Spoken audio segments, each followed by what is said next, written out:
నమస్తే శివాబి న్యూస్ కు స్వాగతం. నా పేరు శైలజ. ఈనాటి వార్తల్లోని ముఖ్యాంశాలు.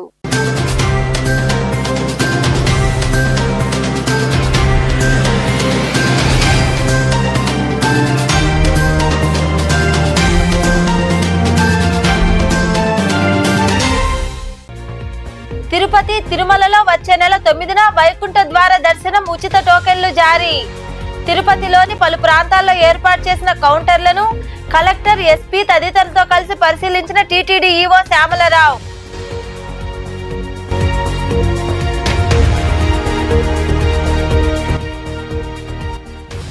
యేసుక్రీస్తు చూపిన శాంతి మార్గంలో అందరూ నడవాలి.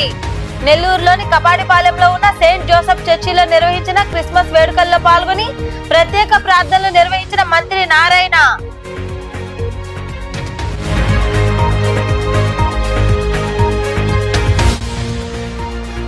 కులాన్ని, మతాన్ని పెంచి పోషిస్తూ పాలన చేస్తున్న పాలక ప్రభుత్వాలు. కోటపట్టణంలోని ఆర్టీసీ బస్టాండ్ లో ఉన్న అంబేద్కర్ విగ్రహం వద్ద మనుధర్మ శాస్త్రప్రతులను దగ్ధం చేసిన ఎస్సీ వర్గీకరణ వ్యతిరేక పోరాట సమితి నాయకులు.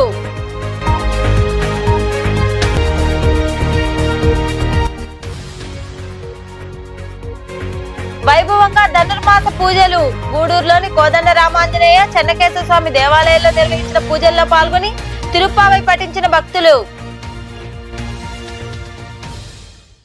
తిరుమల శ్రీవారి ఆలయంలో జనవరి 10 నుండి 19వ తేదీ వరకు వైకుంఠ ద్వార దర్శనానికి సంబంధించి తిరుపతి తిరుమలలో సర్వదర్శనం టైమ్ స్లాట్ టోకెన్లు జారీ చేయనున్నట్లు టీటీడీ ఈవో శ్యామలరావు తెలిపారు. తిరుమలలోని 8 ప్రాంతాల్లో ఏర్పాటు చేస్తున్న కౌంటర్లను ఆయన తనిఖీ చేశారు. తిరుమల శ్రీవారి ఆలయంలో జనవరి 10వ తేదీ నుండి 19వ తేదీ వరకు వైకుంఠ ద్వార దర్శనానికి సంబంధించి తిరుమల తిరుపతిలో సర్వదర్శనం టైమ్ స్లాట్ టోకెన్లు జారీ చేయనున్నారు. వచ్చే నెల 9వ తేదీన వైకుంఠ ద్వార దర్శనం ఉచిత టోకెన్ల జారీకి అధికారులు ఏర్పాటు చేస్తున్నారు. ఈ నేపథ్యంలో భాగంగా తిరుమలలోని 8 ప్రాంతాల్లో ఏర్పాటు చేసిన కౌంటర్లను టీటీడీ ఈవో శ్యామలరావు ఇతర అధికారులు పరిశీలించారు. ఈ సందర్భంగా ఈవో శ్యామలరావు మాట్లాడుతూ తిరుమలలోని రామచంద్ర పుష్కరిణి, Bhudevi complex, Jeevakona high school, municipal ground, Srinivasam, Vishnu నివాసం, బైరాగి పట్టెడలోని రామానాయుడు పాఠశాల, ఎంఆర్పల్లి పాఠశాలతో పాటు తిరుమలలోని బాలాజీ నగర్ లో ఉన్న కమ్యూనిటీ హాల్లో స్థానికుల కోసం కౌంటర్లు ఏర్పాటు చేస్తున్నట్లు తెలిపారు. తిరుపతిలోని 8 కేంద్రాల్లో 87 కౌంటర్లు, తిరుమలలో 4 కౌంటర్లు కలుపుతూ మొత్తం 91 కౌంటర్లు ఏర్పాటు చేస్తున్నామని పేర్కొన్నారు. భక్తులు తమ ఆధార్ కార్డు చూపించి టికెట్లు పొందాలని, టోకన్లు పొందిన భక్తులకు శ్రీవారి ఫోటో గుర్తింపుతో కూడిన స్లిప్లు జారీ చేస్తామని తెలిపారు. దీని సందర్భంగా అన్ని రకాల ఏర్పాట్లు తిరుమలలో ఇప్పటికే చేయడం జరిగింది. అలాగే టికెట్లు ఉన్న వాళ్ళకి మాత్రమే దర్శనం చేసుకోవడానికి వీలుంటుంది కాబట్టి ఇక్కడ టోకెన్లన్నీ కూడా ఇవ్వడానికి కూడా ఏర్పాట్లన్నీ చేస్తున్నాము. తిరుపతిలో 9 కౌంటర్లు 8వ తారీఖున ప్రారంభించడం జరుగుతుంది 6 గంటలకి. ఈ కౌంటర్లలో 3 రోజులకి గాను అంటే 10వ తారీఖు, 11వ తారీఖు, 12వ తారీఖు గాను ఈ కౌంటర్లలో టికెట్లు అవి ఇవ్వడం జరుగుతుంది. దాని తర్వాత ఏ రోజుకి ఆ రోజు ముందు రోజు ఇవ్వడం జరుగుతుంది. సో దీని సందర్భంగా ఇక్కడ కావాల్సిన ఏర్పాట్లు డిస్ట్రిక్ట్ అడ్మినిస్ట్రేషన్తో ఎస్పీ గారు, కలెక్టర్ గారు ఉన్నారు. వీరందరితో ఇన్స్పెక్ట్ చేస్తున్నాము. చూసి భక్తులకి ఎటువంటి అసౌకర్యం లేకుండా ట్రాఫిక్ ఏర్పాట్లు, పార్కింగ్ ఏర్పాట్లు, ఇక్కడ క్యూ లైన్లో ఉన్నప్పుడు వారికి ఏ విధమైన ఇబ్బంది లేకుండా తాగునీరు కానీ, టాయిలెట్స్ కానీ ఇవన్నీ కూడా ఏర్పాట్లు చేయడానికి. ఈ కార్యక్రమంలో అదనపు EO Venkaiah Chowdary, collector doctor Venkateswar, SP Subbarayudu తదితరులు పాల్గొన్నారు. యేసుక్రీస్తు చూపిన శాంతి మార్గంలో అందరూ నడవాలని పురపాలక శాఖ మంత్రి పొంగూరు నారాయణ సూచించారు. నెల్లూరు నగరంలోని కపాడిపాలెంలో ఉన్న సెయింట్ జోసెఫ్ చర్చిలో నిర్వహించిన క్రిస్మస్ వేడుకల్లో ఆయన పాల్గొని ప్రత్యేక ప్రార్థనలు చేశారు. నెల్లూరు నగరంలోని కపాడిపాలెంలో ఉన్న సెయింట్ జోసెఫ్ చర్చిలో క్రిస్మస్ వేడుకలు అత్యంత వైభవంగా జరిగాయి. ఈ వేడుకలకు రాష్ట్ర పురపాలక శాఖ మంత్రి పొంగూరు నారాయణ హాజరయ్యారు. ఆయనకు నిర్వాహకులు ఘన స్వాగతం పలికారు. అక్కడ నిర్వహించిన ప్రత్యేక ప్రార్థనలో మహోత్సవంలో పాల్గొన్నారు. అనంతరం బాలయేసు సప్ర మహోత్సవంలో మంత్రి నారాయణ పాల్గొన్నారు. అలాగే పలువురు నాయకులు ఇళ్లకు ఆయన వెళ్లి ప్రార్థనలు చేసి అందరికీ క్రిస్మస్ శుభాకాంక్షలు తెలిపారు. ఈ సందర్భంగా మంత్రి నారాయణ మాట్లాడుతూ జిల్లాతో పాటు రాష్ట్ర ప్రజలపై ప్రభు దీవెనలు ఉండాలని ఆకాంక్షించారు. ఈ కార్యక్రమంలో టీడీపీ నాయకులు, క్రైస్తవ సోదరులు తదితరులు పాల్గొన్నారు. రాత్రి 12 గంటలకు యాక్చువల్గా నేను కూడా ప్రార్థనలో పాల్గొన్నాను. ఆ పాల్గొనే అవకాశం కల్పించిన ఈ చర్చి యొక్క బిషప్ వాళ్ళందరూ కూడా ప్రత్యేకంగా ధన్యవాదాలు తెలియజేస్తున్నాను. ఈరోజు ఇప్పుడు యాక్చువల్గా ఈ యొక్క బాల యేసుని యాక్చువల్గా ఊరేగింపుగా చేస్తారు.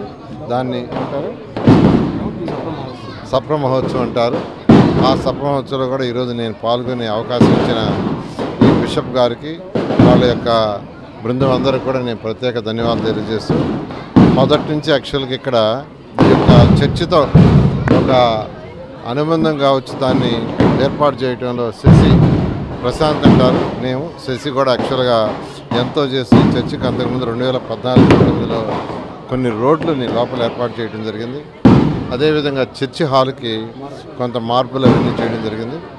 అదేవిధంగా ప్రతి సంవత్సరం ఈ యొక్క ఉత్సవాల్లో పాల్గొంటూ అనేకం చేస్తున్న శశి గారు కూడా ఇదే విధంగా ఫ్యూచర్లో కూడా యాక్చువల్గా చేయడం జరుగుతుంది. ఒకటే ప్రతి ఒక్కరిని నేను కోరుకునేది ఒకటే, ఈ రాష్ట్రం ఈరోజు ఆర్థికంగా చాలా ఇబ్బందుల్లో ఉంది. ఖజానా ఖాళీ.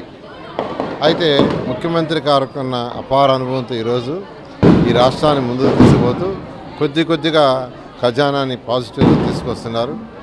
నేను ప్రతి ఒక్కరిని కోరుకునేది రాష్ట్రం అన్ని విధాల అభివృద్ధి అయ్యేటట్టుగా, ఆర్థికంగా ముందుకు పోయేటట్టుగా ఉండేటట్టుగా ఆ భగవంతుడు యేసు ప్రభువుని అందరూ కోరుకోవాలని, అందరూ ప్రార్థించాలని కోరుకుంటున్నాను. Thank you.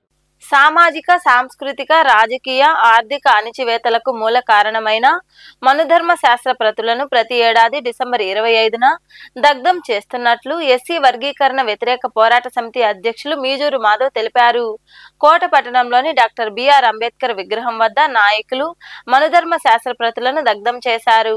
కోట పట్టణంలోని ఆర్టీసీ బస్టాండ్ వద్ద ఉన్న డాక్టర్ బిఆర్ అంబేద్కర్ విగ్రహం వద్ద ఎస్సీ వర్గీకరణ వ్యతిరేక పోరాట సమితి ఆధ్వర్యంలో మనుధర్మ శాస్త్ర ప్రతులను నాయకులు దగ్ధం చేశారు. అంబేద్కర్ విగ్రహానికి వారు పూలమాలలు వేసి నివాళులర్పించారు. ఈ సందర్భంగా వ్యతిరేక పోరాట సమితి అధ్యక్షులు మీజూరి మాధవ్ తదితరులు మాట్లాడుతూ ప్రతి ఏడాది డిసెంబర్ 25న దేశవ్యాప్తంగా వివిధ సంఘాల ఆధ్వర్యంలో మనుధర్మ శాస్త్ర ప్రతులను దగ్ధం చేస్తున్నట్లు తెలిపారు. రాజ్యాంగ నిర్మాత అంబేద్కర్ దేశంలో సమాజాన్ని కాంక్షిస్తూ మనుధర్మ శాస్త్రాన్ని దగ్ధం చేసి మనువాదులకు సవాల్ విసిరారని తెలిపారు. దేశంలో నేడు పాలక ప్రభుత్వాలు కులాన్ని, మతాన్ని పెంచి పోషిస్తూ పరిపాలన సాగిస్తున్నాయని వారు వివరించారు. మనుస్మృతి దహనం చేసిన రోజు డాక్టర్ బాబాసాహెబ్ అంబేద్కర్ 1927లోనే మనుస్మృతి దగ్ధం చేశాడంటే అప్పట్లోనే ఎంత వివక్ష ఉంది. మరి అంతకి ఇప్పుడు 100 రెట్లు పెరిగినప్పుడు కూడా మన వాళ్ళు ఈ మనుస్మృతి దహనం ఎందుకు చేశారో అర్థం కావట్లేదు.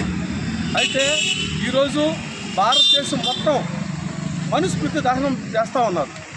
దాంట్లో ఎంత ఇబ్బందులు ఉన్నాయి ఏంటనేది బాబాసాహెబ్ అంబేద్కర్ గారు పరిశీలించారు. కాబట్టి దాన్ని ఇది మనుషులుగా చూడదు, మనుషులు జంతువులుగా చూస్తుంది. మనిషిని ఒక మానవత్వం లేని మతం మనుధర్మ శాస్త్రం. కాబట్టి దీన్ని దహనం చేయాల్సిందే. దీనివల్ల అగ్రకులప వాళ్ళకు కూడా న్యాయం జరిగింది. మనుస్మృతి మతోన్మాదానికి ప్రధాన కారణంగా నిలిచినటువంటి మనుధర్మ శాస్త్రాన్ని చరిత్రలో తగలబెట్టి ఈ దేశంలో అనేక రకాల అసమానతలు, అంటే చదువుకుంటే నాలుగులు చెక్కొట్టడం, చదువుతుండగా వింటే చెవుల్లో సీసం పోయడం, మనసులో చదువుకుంటున్నట్టు అనిపిస్తే నిలువున నరికేయడం, అనేక సాంఘిక దురాచారాలకి ప్రధాన కారణంగా నిలిచినటువంటి మనుస్మృతిని చరిత్రలో డిసెంబర్ 25వ తేదీన తగలబెట్టి, అటువంటి తరుణంలో తగలబెట్టిన తర్వాత భారత రాజ్యాంగాన్ని రాస్తూ దాని మనుధర్మ శాస్త్రానికి. ఈ కార్యక్రమంలో అశోక్ కాంబ్లే, మల్లికార్జునరావు, వెంకటకృష్ణ, కోటి, శంకరయ్య, నాగేంద్ర, పోలయ్య, రవి తదితరులు పాల్గొన్నారు. క్రిస్మస్ సందర్భంగా నెల్లూరులోని ఉస్మాన్ సాహెబ్పేట మెయిన్ రోడ్ లో ఉన్న చర్చిల్లో వేడుకలు ఘనంగా జరిగాయి. ఈ వేడుకల్లో మంత్రి నారాయణ కుమార్తె డాక్టర్ శరణి నాయకులు పాల్గొన్నారు. వారికి క్రైస్తవ సోదరులు ఘనంగా సన్మానించారు. ప్రత్యేక ప్రార్థనలో పాల్గొన్న అనంతరం శరణి బిషప్ పాస్టర్ల నుండి ఆశీర్వాదాలు అందుకున్నారు. బాలయేసు ప్రతిమను చర్చి ఆవరణలో ప్రదర్శించి ప్రత్యేక గీతాలు ఆలపించారు. కేక్ కట్ చేసి చిన్నారులకు పంచిపెట్టారు. అనంతరం డాక్టర్ శరణి మాట్లాడారు.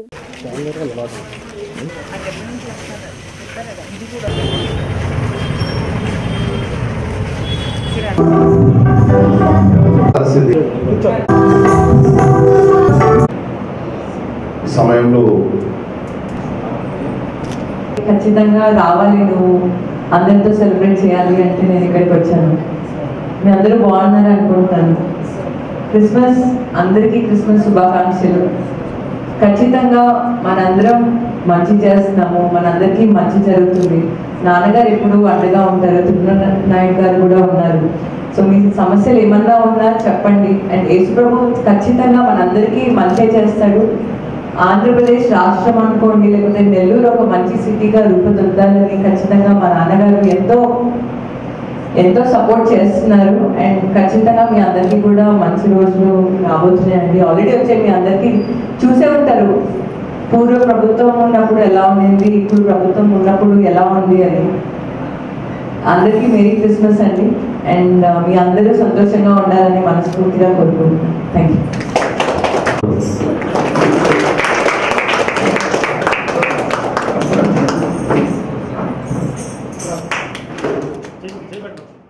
గూడూరు పట్టణంలోని కోనేటిమెట్టలో కొలువై ఉన్న శ్రీ కోదండ రామాంజనేయ స్వామి దేవాలయంలో గురువారం వేకుజామున ధనుర్మాస పూజలు జరిగాయి. మహిళలు విరివిగా పాల్గొని తిరుప్పావై పఠించారు. అనంతరం స్వామి అమ్మవార్లను దర్శించుకుని తీర్థ ప్రసాదాలు స్వీకరించారు.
గూడూరు పట్టణంలోని కర్నాల వీధిలో వెలిసిన శ్రీ చెన్నకేశ్వర స్వామి దేవాలయంలో గురువారం వేకుజామున ధనుర్మాసం సందర్భంగా భక్తులు ఇరువుగా పాల్గొని తిరుప్పావై పఠించారు. అనంతరం స్వామివారిని దర్శించుకుని తీర్థ ప్రసాదాలు స్వీకరించారు.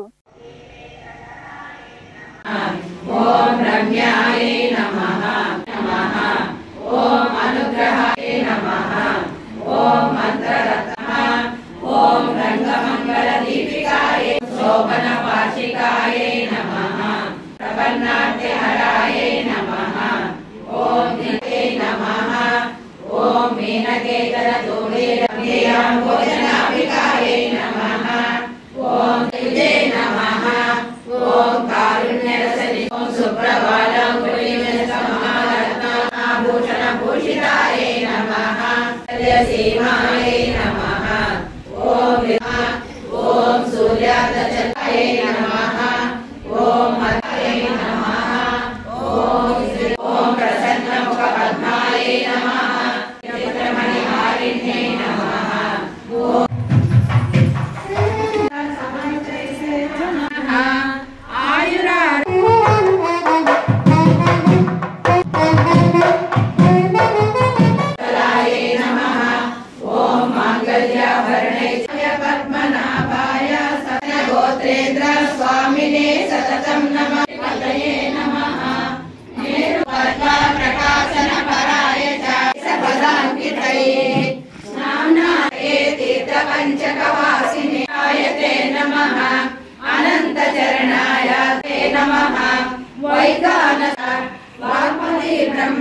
వార్తలు ముగించే ముందు ముఖ్యాంశాలు మరోసారి.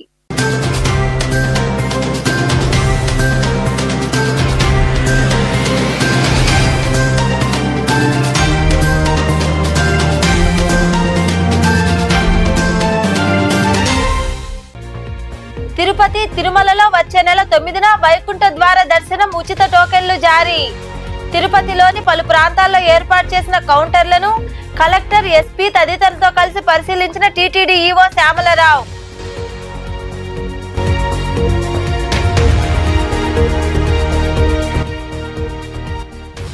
యేసుక్రీస్తు చూపిన శాంతి మార్గంలో అందరూ నడవాలి. నెల్లూరులోని కబాడిపాలెంలో ఉన్న సెయింట్ జోసెఫ్ చర్చిలో నిర్వహించిన క్రిస్మస్ వేడుకల్లో పాల్గొని ప్రత్యేక ప్రార్థనలు నిర్వహించిన మంత్రి నారాయణ.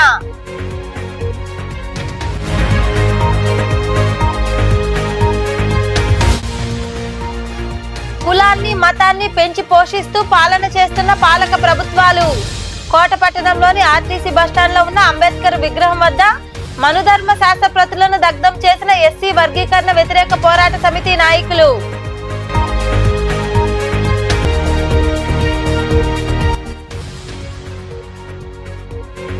వైభవంగా ధనుర్మాస పూజలు. గూడూరులోని కోదండ రామాంజనేయ చెన్నకేశ్వర స్వామి దేవాలయంలో నిర్వహించిన పూజల్లో పాల్గొని తిరుప్పావై పఠించిన భక్తులు. ఈ వార్తలు ఇంతటితో సమాప్తం. తిరిగి ప్రసారమయ్యే శివాబీ న్యూస్ లో మళ్ళీ కలుద్దాం. అంతవరకు సెలవు. నమస్తే.